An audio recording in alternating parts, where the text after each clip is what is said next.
as you know, this is the month that we have been celebrating the light that you are through the eyes of different spiritual and religious traditions and cultural traditions.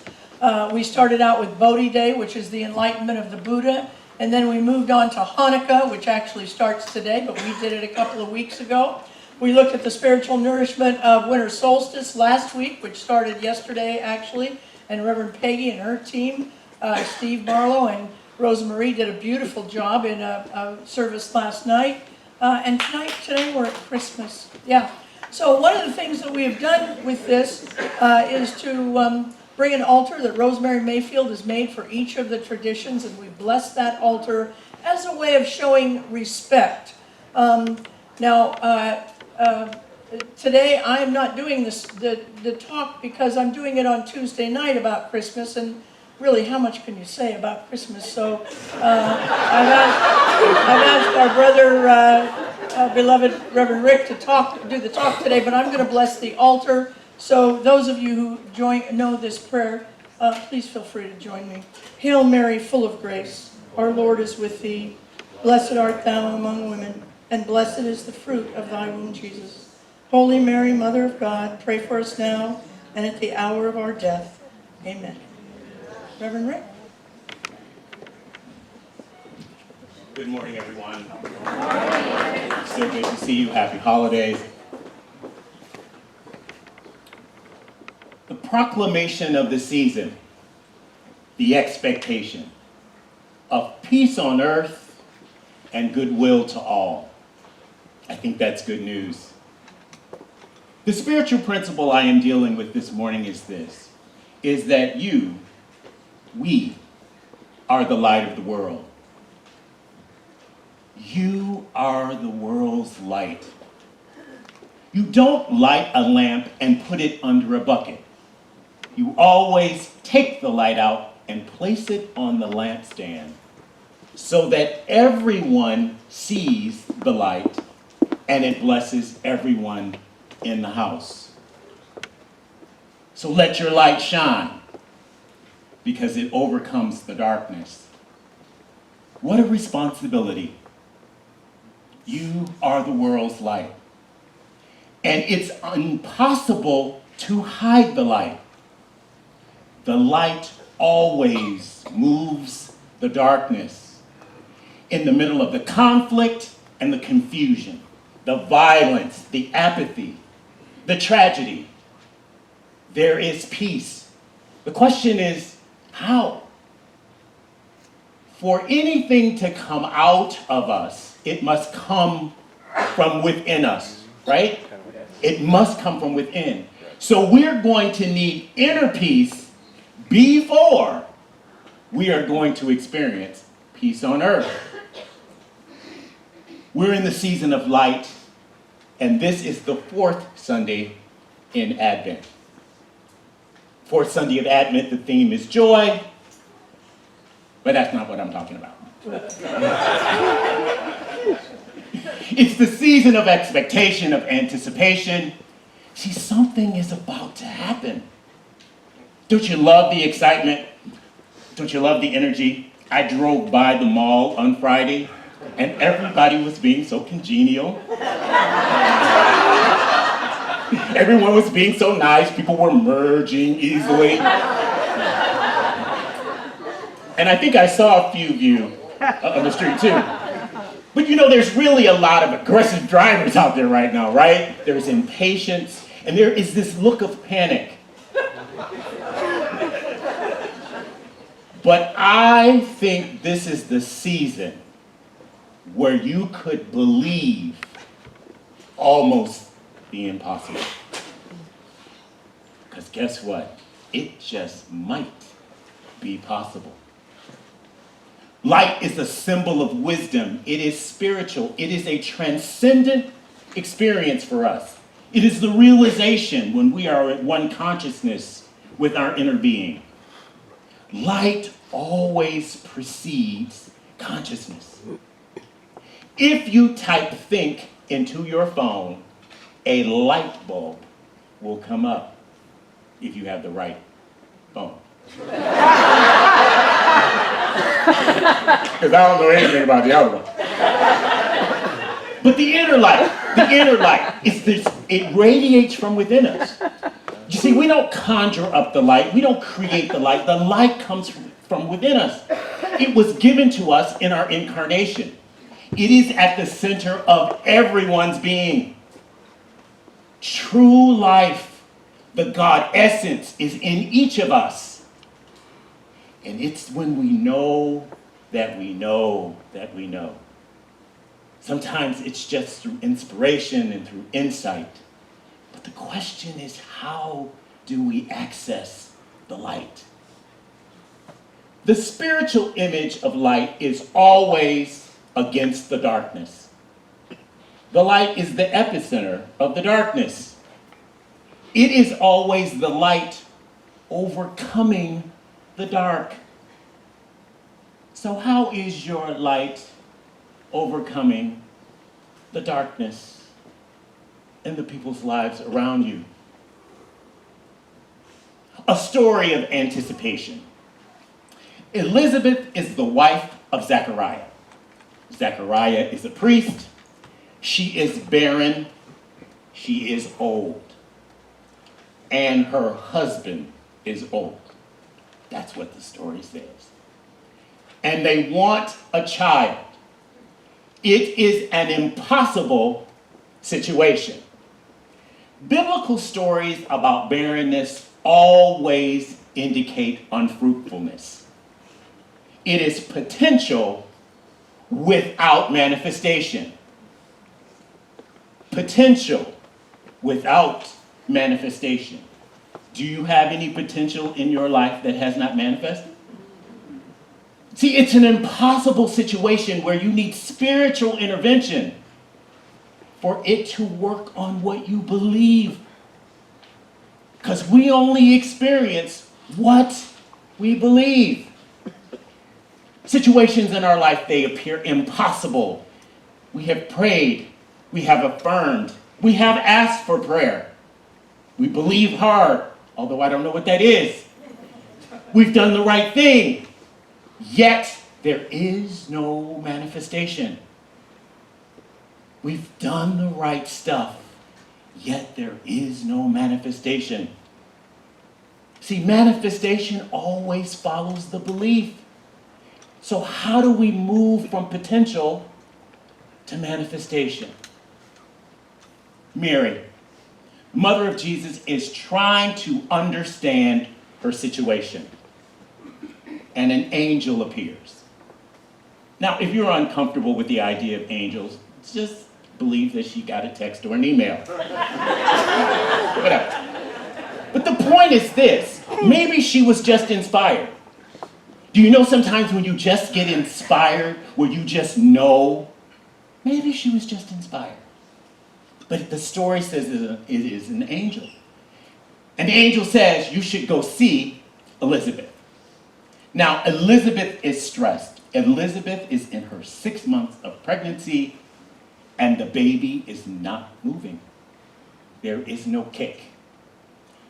And the story says that she has hid herself in her house.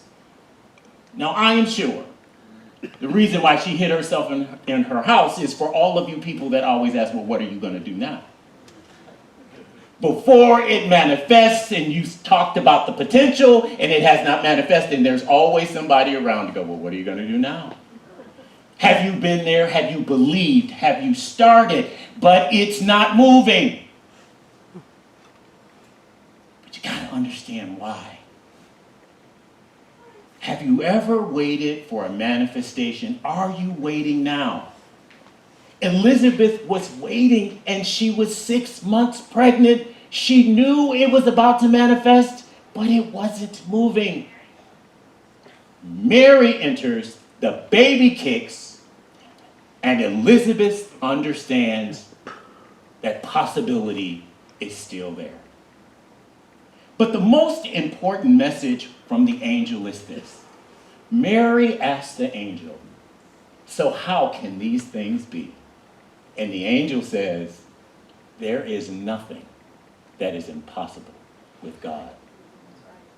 See, this is the story of Christmas, that the impossible becomes possible.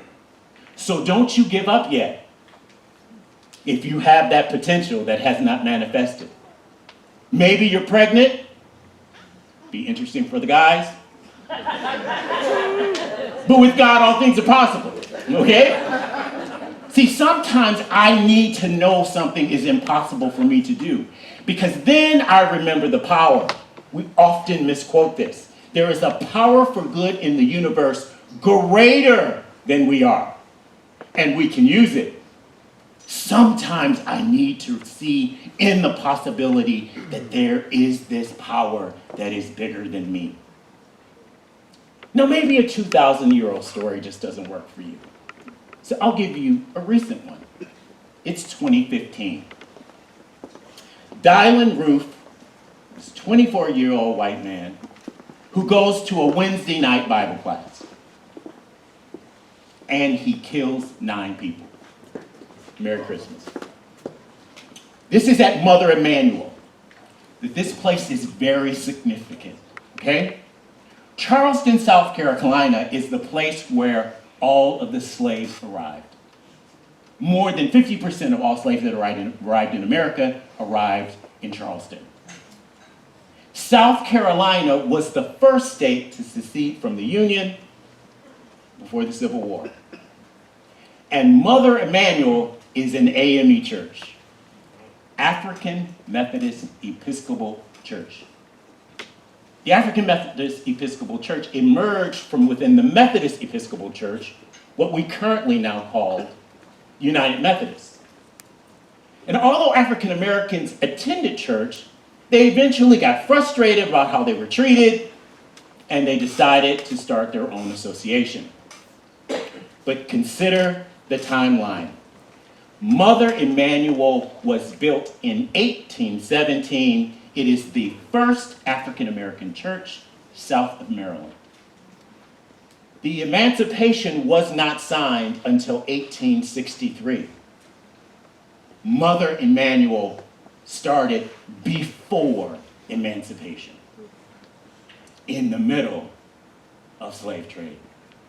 Now, Mother Emanuel can remember the first watch night service.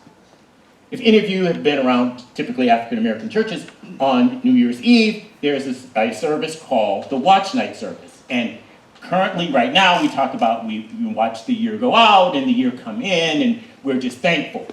But that is not the reason for the first watch night. The first watch night is recorded on December 31, 1862. Because the slaves were waiting for Abe Lincoln to sign the Emancipation. They were watching, expecting something to move from possibility to manifestation. Mother Emanuel is significant in history, significant within South Carolina. And even though 9 people were killed, they chose to forgive. This is an impossible situation. It's impossible, but they made it possible. Because with God, all things are possible. Nothing is too hard for God. Nothing.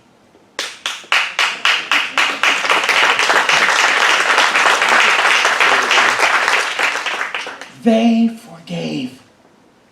So forgiveness is the process of letting go of the attachment to the past. Letting go of the grievances so that they no longer bound you to the situation.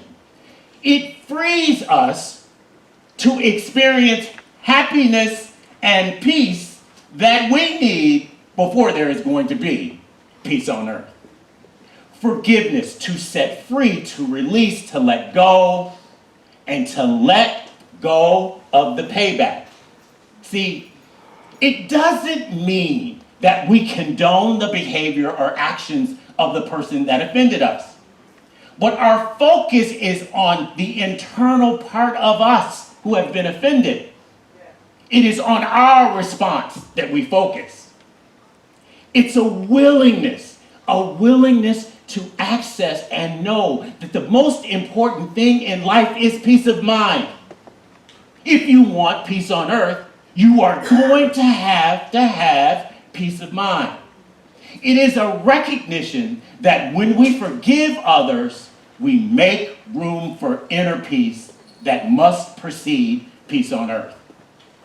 Now, please notice this. Forgiveness is all about the person that was offended, the person that was hurt. It has nothing to do with the perpetrator. It has nothing to do. Are you waiting for the perpetrator to acknowledge their wrong? What if they never ask? What if they never see the error in their ways? They forgave Dylan when he confessed to the crime and said, I am not sorry for what I did. I had to do it. Mother Emanuel did what was impossible because all things are possible with God. The medical journal Neurology Times says when forgiveness is when a person decides and succeeds in eliminating the anger and the blame from the person that offended us. So forgiveness means that the person is aware of the injustice. We know there was injustice, yet we choose to release the blame and the anger for forgiveness. See, forgiveness alters your neural pathways. Okay? Because everything has been distorted. My father was a great storyteller, and that same story got bigger and bigger every year. It was impossible to keep track of the story because it just got bigger. And it gets bigger and bigger in your mind too, as you put it on repeat. Well, we have to get rid of this. We have to be bigger than this because we are not doing it alone. It is the inner light within us that makes it possible. It is more than letting go. It is a decision. It is not just letting it go. If you just let it go, the blame and the anger stay. You are just ignoring it. When you forgive, neural pathways develop, giving you the opportunity for it to be an opportunistic situation, for potential to come forth. It's not letting go. It's a decision. With stress, there is, in unforgiveness, there is stress, right? There are all kinds of hormonal changes. Unbelievable amount of stress. And guess what it does? It shrinks the brain. I really cannot afford for my brain to shrink any more than it already has. Maybe you have extra. But see, the anxiety from unforgiveness will drain you. See, it's either forgiveness or blame and anger. I don't know that there's anything else. But with forgiveness, it restores relationship. Now, it may not be with the perpetrator, but who cares? It's all within the one that has been offended. Gives you the opportunity to have healthy relationships and reduces loneliness. Because maybe somebody can stand to be around you. Because have you ever been around somebody who's unforgiving? They will wear you out. And I work with some of them. They will wear you out. It gives you the opportunity to have new friendships. Because the problem when you're unforgiving is you are just waiting to be hurt again. But how do we get there? We have to stop carrying around the person, the pain, the experience, and the incident. And you can only do that if you forgive. You cannot continue to carry it around. All things with God are possible.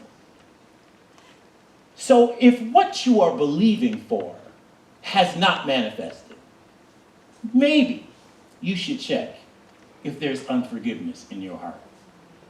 If you have prayed, affirmed, believed hard, asked for prayer, and things haven't changed, just maybe you have more belief in the anger and the blame than you have in the possibility. Think about it. Unforgiveness is not benign. It is absolutely cancerous. So you have to let go. Stop waiting on the acknowledgement or waiting for the person to admit their guilt or the request for forgiveness. And for anyone who has said to themselves, I will never forgive them. Yes, you can. Because with God, all things are possible. See, no one else can control you unless you give away your control to someone else. And if you are holding unforgiveness, you have given away your control, and more than likely, they don't even know they have it. It's all in your head, the most dangerous place in the world for it to be.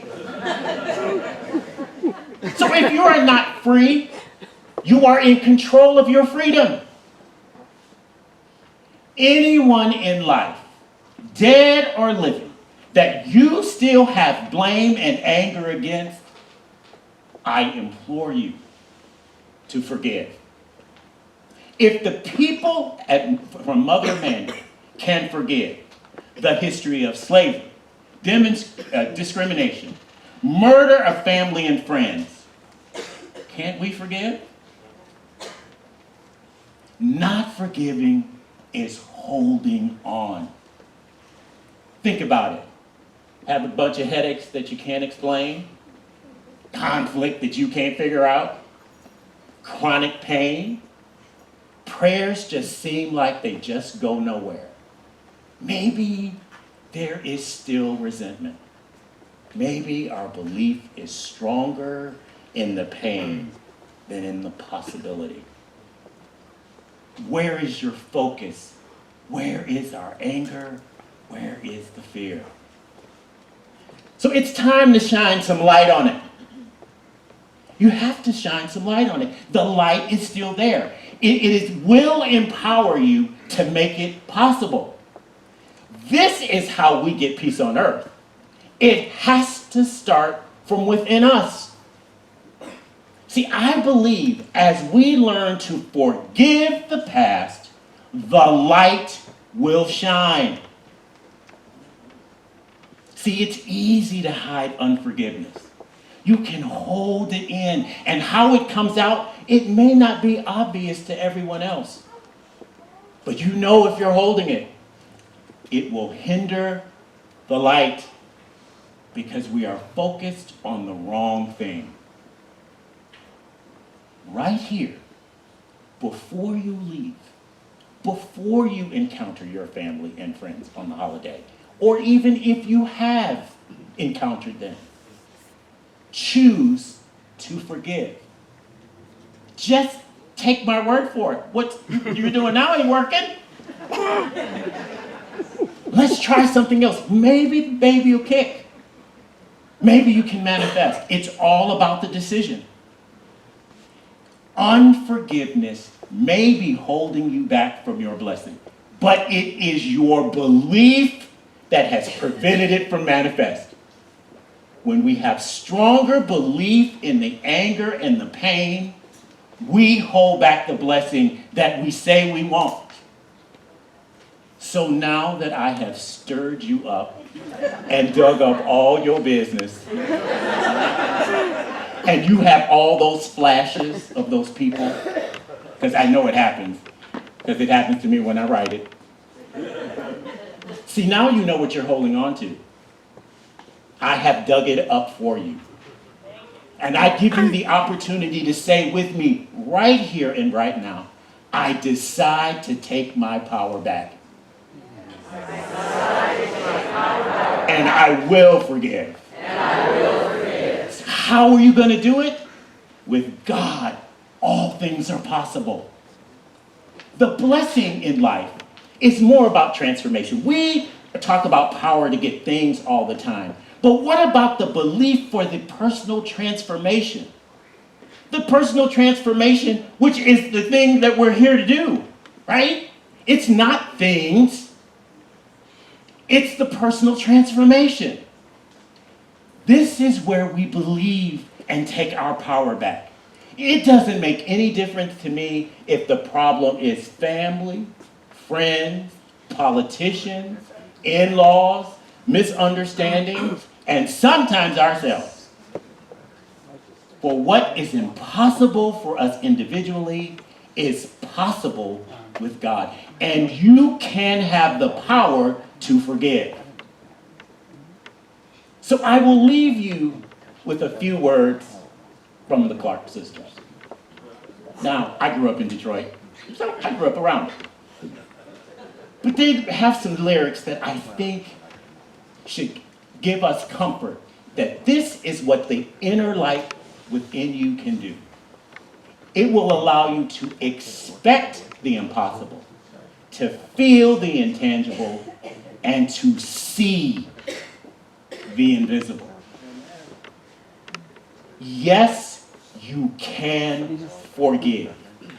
Yes, you can manifest the things in your life that you haven't been able to manifest. But if you had a vision of someone or something, you may need to start with forgiveness. How can we expect peace on earth when we don't have inner peace? And so it is.